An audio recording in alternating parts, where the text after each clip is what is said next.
ಇದೇ ತಿಂಗಳು 28ರಂದು Kolar Chikkaballapur DCC bank ನಿರ್ದೇಶಕರ ಚುನಾವಣೆ ಹಿನ್ನೆಲೆ ಎರಡನೇ ದಿನವೂ ನಾಮಪತ್ರ ಸಲ್ಲಿಕೆಗೆ ಅಭ್ಯರ್ಥಿಗಳು ಮುಗಿದುಬಿದ್ದರು. ಇಲ್ಲಿಯವರೆಗೂ 32 ನಾಮಪತ್ರಗಳು ಸಲ್ಲಿಕೆಯಾಗಿದೆ. ಎರಡನೇ ದಿನ ಮುಳಬಾಗಿಲು ಶಾಸಕ ಸಮೃದ್ಧಿ ಮಂಜುನಾಥ್ ನೇತೃತ್ವದಲ್ಲಿ ರಘುಪತಿ ರೆಡ್ಡಿ ಅವರು ಜೆಡಿಎಸ್ ಬೆಂಬಲಿತ ಅಭ್ಯರ್ಥಿಯಾಗಿ ನಾಮಪತ್ರ ಸಲ್ಲಿಸಿದರು. ಇನ್ನು ಮುಳಬಾಗಿಲು ಕಾಂಗ್ರೆಸ್ ಬೆಂಬಲಿತ ಅಭ್ಯರ್ಥಿಯಾಗಿ ಸರ್ವಜ್ಞಗೌಡ ನಾಮಪತ್ರ ಸಲ್ಲಿಸಿದ್ದಾರೆ. ಮಾಲೂರು ಕಾಂಗ್ರೆಸ್ ಬೆಂಬಲಿತ ಅಭ್ಯರ್ಥಿಯಾಗಿ ಶಾಸಕ ಕೆ.ವೈ. ನಂಜೇಗೌಡ ನೇತೃತ್ವದಲ್ಲಿ ಪಿಎಲ್ಡಿ ಬ್ಯಾಂಕ್ ಅಧ್ಯಕ್ಷ ಶ್ರೀನಿವಾಸ ಹಾಗೂ ಜನಾರ್ದನ್ ನಾಮಪತ್ರ ಸಲ್ಲಿಸಿದರು.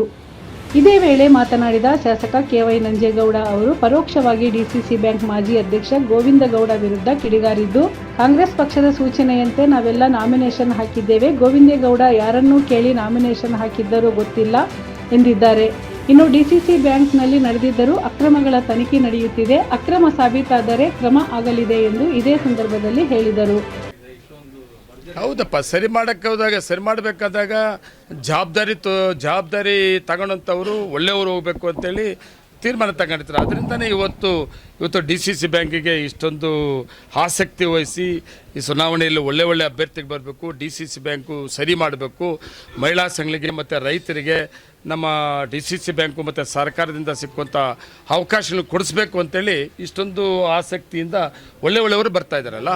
ಇದು ಫೈನಲ್ ರಿಸಲ್ಟ್ ಅಲ್ವಾ ನೋಡಿ. ಪ್ರಯತ್ನ ಯಾಕೆ ಅವರ ಅಧ್ಯಕ್ಷ ಕೆಲಸ ಮಾಡಿದ್ರಲ್ಲ, ಮತ್ತು ಇನ್ನೂ ಒಂದು ಸರ್ ಆಗಬೇಕು ಅಂತ ಇರ್ಬೋದೇನೋ, ಆಸೆ ಇರ್ಬೋದು, ಪ್ರಯತ್ನ ಅಷ್ಟೇ ಅದು. ನಮ್ಮ ಪಕ್ಷ ಅಂತೇಳಿ ಇದ್ದರೆ ನಾನು ಅವಾಗಲೇ ಹೇಳಿದ್ದೀನಿ, ನಮ್ಮ ಹೈಕಮಾಂಡ್ ಇದೆ, ನಮ್ಮ ಪಕ್ಷ ತೀರ್ಮಾನ ಇದೆ. ಇವತ್ತು ನಾವೆಲ್ಲ ಅಪ್ಲಿಕೇಶನ್ ಹಾಕಬೇಕಾದ್ರೆ 40 ತೀರ್ಮಾನ ಪ್ರಕಾರ ಯಾರ್ಯಾರು ಎಲ್ಲೆಲ್ಲಿ ಹಾಕಬೇಕು ಅಂತ ತೀರ್ಮಾನ ಆಗಿದೆ. ಅದ್ರ ಪ್ರಕಾರ ನಾವು ಅರ್ಜಿ ಹಾಕ್ತಾ ಇದ್ದೀವಿ. ಅವ್ರ ಪಕ್ಷ ಆದರೆ ಪಕ್ಷದ ಹೈಕಮಾಂಡ್ ತೀರ್ಮಾನ ಪ್ರಕಾರ ಹೋಗ್ಬೇಕಲ್ವಾ. ನನಗೆ ಗೊತ್ತಿಲ್ಲ ಅದು. ನನ್ನ ಮಾಲೂರು ತಾಲೂಕು ವಿಷಯಕ್ಕೆ ಬಂದಾಗ ನಾನು 3 ಅಭ್ಯರ್ಥಿಗಳು ಹಾಕಬೇಕು ಅಂತಂದಾಗ ಪಕ್ಷದ ನಾಯಕರುಗಳ ತೀರ್ಮಾನ ತಗೊಂಡು 3 ಕ್ಷೇತ್ರಕ್ಕೆ ಅವಕಾಶ ಮಾಡಿಕೊಡ್ಬೇಕು ಅಂತ ಕೇಳಿದ್ದೆ. ಅಪ್ಲಿಕೇಶನ್ ಹಾಕಿಸಿ ಅಂತ ನನ್ನ ಪಕ್ಷದ 2 ಜಿಲ್ಲೆಯ ನಾಯಕರುಗಳು ತಗೊಂಡಂಥ ತೀರ್ಮಾನ ಪ್ರಕಾರ ನಾನು 3 ಕ್ಷೇತ್ರಕ್ಕೆ ಕೂಡ ಅರ್ಜಿಗಳು ಹಾಕ್ಸಿದ್ದೇನೆ. ಸ್ವಾಗತ ಮಾಡ್ತೀವಿ. ನಮ್ಮ ಪಕ್ಷದವರು ಅವರೇನಾದರೂ KMF ಅಧ್ಯಕ್ಷ ಆಗಬೇಕು ಅಂತೇಳಿ ಅವ್ರು ಆಸೆ ಇಟ್ಕೊಂಡಿದ್ರೆ, ಅದ್ರ ಜೊತೆಗೆ ನಮ್ಮ ಕಾಂಗ್ರೆಸ್ ಹೈಕಮಾಂಡ್ ತೀರ್ಮಾನ ಮಾಡಿದರೆ ಏನಪ್ಪ, ನಾನು KMF ಅಧ್ಯಕ್ಷರಾಗಬೇಕು ಅಂತಿದ್ದವನು, ಅವ್ರೇನಾದರೂ ಆಗಬೇಕು ಅಂತಿದ್ರೆ ಮತ್ತು ನಮ್ಮ ಪಕ್ಷ ಹೈಕಮಾಂಡ್ ತೀರ್ಮಾನ ತಗೊಂಡ್ರೆ ನಾನು ಸ್ವಾಗತ ಬಯಸ್ತೀನಿ. 100% ತ್ಯಾಗ ಮಾಡ್ತೀನಿ. ನಾನು 100% ನಾನು ಇದ್ದೀನಿ. ಕೋಮಲ್ ಅಧ್ಯಕ್ಷ ಬೇರೆ, ಅದಕ್ಕೂ ಕೂಡ ನನ್ನ ಹೈಕಮಾಂಡ್ ಇದೆ. ನಾನು ನಿರ್ದೇಶನಾಗಿ ಬರ್ತೀನಿ. ನಾನು ನನ್ನ ಕಾಲದಲ್ಲಿ ಏನೇನು ಪ್ರಾಜೆಕ್ಟ್ ತಗೊಂಡಿದ್ದೀನಿ, ಗುದ್ಲಿ ಪೂಜೆ ಮಾಡಿ ಕೆಲಸವನ್ನು ಪ್ರಾರಂಭ ಮಾಡಿದ್ದೀನಿ. ನಾನು ನಿರ್ದೇಶನಾಗಿ ಉದ್ಘಾಟನೆ ಮಾಡೋಂಥದ್ದು ನೋಡಬೇಕು ಅಂತ ಆಸೆ ಇದೆ.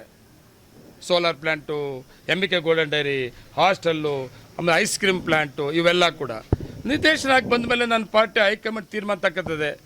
ಕೋಮಲ್ ಅಧ್ಯಕ್ಷ ಯಾರಾಗಬೇಕು ಅಂತ, KMF ಅಧ್ಯಕ್ಷ ಯಾರಾಗಬೇಕು ಅಂತ ನನ್ನ ಪಾರ್ಟಿ ಮತ್ತು ಮುಖ್ಯಮಂತ್ರಿಗಳು, ಉಪಮುಖ್ಯಮಂತ್ರಿಗಳು ತಗೊಳ್ಳೋ ತೀರ್ಮಾನ ನಾವೆಲ್ಲ ಬದ್ಧವಾಗಿರ್ತೀವಿ.